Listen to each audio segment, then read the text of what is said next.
Salimatul Maula Fitriani, NIM 72114180077.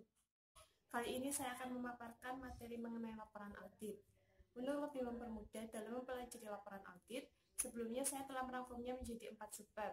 Yang pertama yaitu definisi dari laporan audit, yang kedua isi atau bagian-bagian dalam laporan audit, yang ketiga yaitu jenis-jenis opini audit, serta yang keempat materialitas. Yang pertama yaitu definisi dari laporan audit. Apa sih laporan audit itu? Laporan audit adalah laporan auditor yang menyatakan bahwa laporan keuangan telah diperiksa sesuai dengan standar norma pemeriksaan akuntan, yang disertai dengan opini atau pendapat audit mengenai kewajaran dari laporan keuangan perusahaan yang diperiksa. Setelah kita mengetahui definisi dari laporan audit, selanjutnya kita akan membahas mengenai isi atau bagian-bagian dalam laporan audit. Laporan audit memiliki dua komponen, yaitu lembar opini audit dan laporan keuangan versi audit. Dalam lembar opini audit, terdapat 7 bagian-bagian di dalamnya. Untuk lebih mempermudah, mari kita lihat gambar di samping. Gambar di samping merupakan contoh laporan audit. Terdapat 7 bagian, yaitu dari kolom A sampai kolom G. Pada kolom A merupakan judul laporan. Dalam judul laporan audit harus mengandung kata independen, seperti pada contoh yaitu laporan auditor independen. Pada kolom B merupakan alamat yang dituju dalam laporan audit. Pada kolom C, paragraf pengantar atau pendahuluan. Pada paragraf ini menyatakan bahwa KAP telah mengaudit, laporan keuangan yang diaudit itu apa, serta tanggung jawab dari pihak manajemen dan auditor. Untuk kolom D berisi pernyataan ruang lingkup audit. Jadi pada pernyataan ruang lingkup audit yaitu pernyataan faktual mengenai apa yang dilakukan auditor terhadap auditing. Yang kolom E yaitu paragraf opini atau pendapat audit.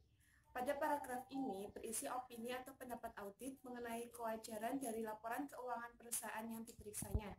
Untuk kolom F berisi tanda tangan, nama akuntan publik, serta nomor register. Dan untuk yang terakhir yaitu berisi tanggal laporan audit.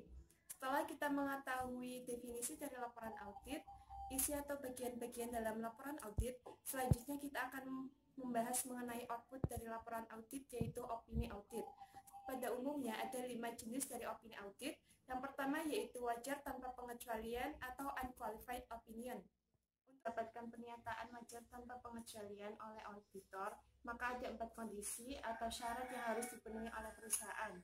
Yang pertama yaitu tidak terbatasnya ruang lingkup audit.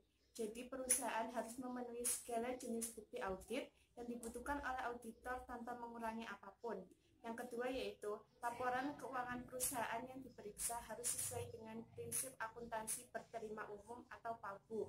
Yang ketiga yaitu jasa auditor yang dipekerjakan haruslah independen, tidak ada sangkut pautnya dengan perusahaan.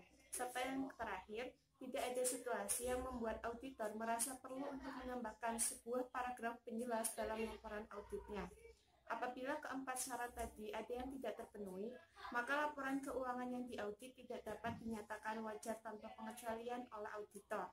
Selanjutnya yaitu pendapat wajar tanpa pengecualian dengan paragraf penjelas atau modified unqualified opinion.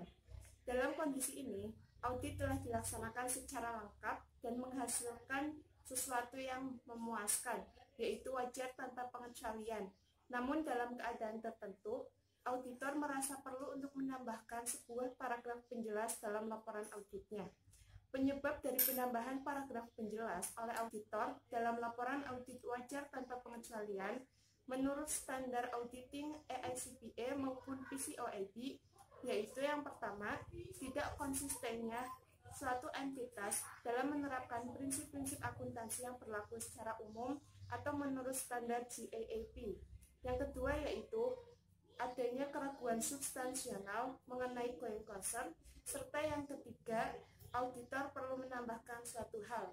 Setelah kita mengetahui apa sih penyebab dari penambahan suatu paragraf penjelas oleh auditor, selanjutnya kita akan membahas mengenai perubahan-perubahan material yang mempengaruhi konsistensi sehingga auditor perlu menambahkan perubahan-perubahan tersebut, diantaranya yaitu yang pertama perubahan prinsip akuntansi seperti perubahan metode penilaian persediaan dari FIFO menjadi LIFO.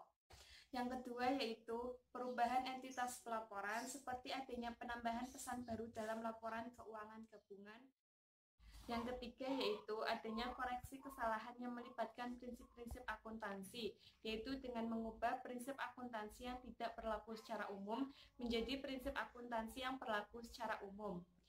Jenis opini audit yang ketiga yaitu wajar dengan pengecualian atau qualified opinion. Laporan wajar dengan pengecualian berbentuk kualifikasi, yaitu adanya pengecualian atas ruang lingkup audit dan opini audit, serta pengecualian atas opini audit saja. Pengecualian atas ruang lingkup dan pendapat audit terjadi apabila auditor tidak mampu mengumpulkan segala jenis bukti audit yang dibutuhkan sesuai dengan standar auditing. Sedangkan pengecualian terhadap opini audit saja itu terjadi apabila laporan keuangan perusahaan yang diperiksa tidak sesuai dengan prinsip-prinsip yang berlaku secara umum. Selanjutnya, jenis opini audit yang keempat yaitu tidak wajar atau adverse opinion. Pendapat tidak wajar diberikan oleh auditor apabila laporan keuangan perusahaan tidak menyajikan secara wajar. Jenis opini audit yang kelima yaitu auditor menolak untuk memberikan pendapat atau disclaimer of opinion. Kondisi ini diberikan ketika auditor tidak memiliki pengetahuan yang cukup atas penyajian laporan keuangan. Hal tersebut biasanya terjadi apabila ada pembatasan ruang lingkup audit dan adanya hubungan yang tidak independen antara auditor dengan klien. Penolakan pemberian pendapat ini terjadi apabila kondisinya sangat material. Setelah kita mengetahui jenis-jenis opini audit, selanjutnya kita akan membahas mengenai materialitas. Materialitas itu sendiri merupakan pertimbangan penting untuk menentukan jenis laporan mana yang tepat untuk diberikan dalam situasi tertentu. Selanjutnya ada 3 tingkatan materialitas. Yang pertama yaitu jumlahnya tidak material. Kondisi ini terjadi apabila terdapat salah saji, namun cenderung tidak mempengaruhi pemakai laporan keuangan. Seperti contoh, asumsikan bahwa manajemen mencatat asuransi dibayar di muka sebagai aset pada tahun sebelumnya. Namun, pihak manajemen memutuskan untuk membebankan asuransi dibayar di muka dalam tahun berjalan guna mengurangi biaya pemeliharaan catatan. Berarti manajemen tidak mematuhi GAAP atau PSAK, namun jumlahnya sedikit, sehingga laporan audit wajar tanpa pengecualian tepat untuk diterbitkan. Tingkatan materialitas yang kedua yaitu jumlahnya material, tetapi tidak memperburuk laporan keuangan secara keseluruhan.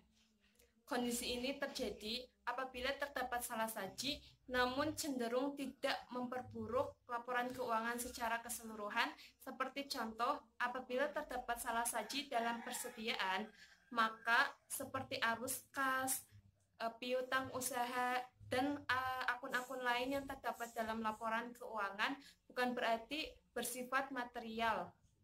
Yang ketiga yaitu jumlahnya sangat material. Apabila terdapat penyimpangan yang sangat material, maka auditor perlu mengeluarkan pendapat tidak wajar atau menolak memberikan pendapat atau disclaimer of opinion. Nah, teman-teman, itulah pemaparan saya mengenai laporan audit. Apabila terdapat kesalahan, mohon dimaafkan ya. Dan semoga pemaparan tadi dapat bermanfaat untuk kalian semua. Assalamualaikum warahmatullahi wabarakatuh.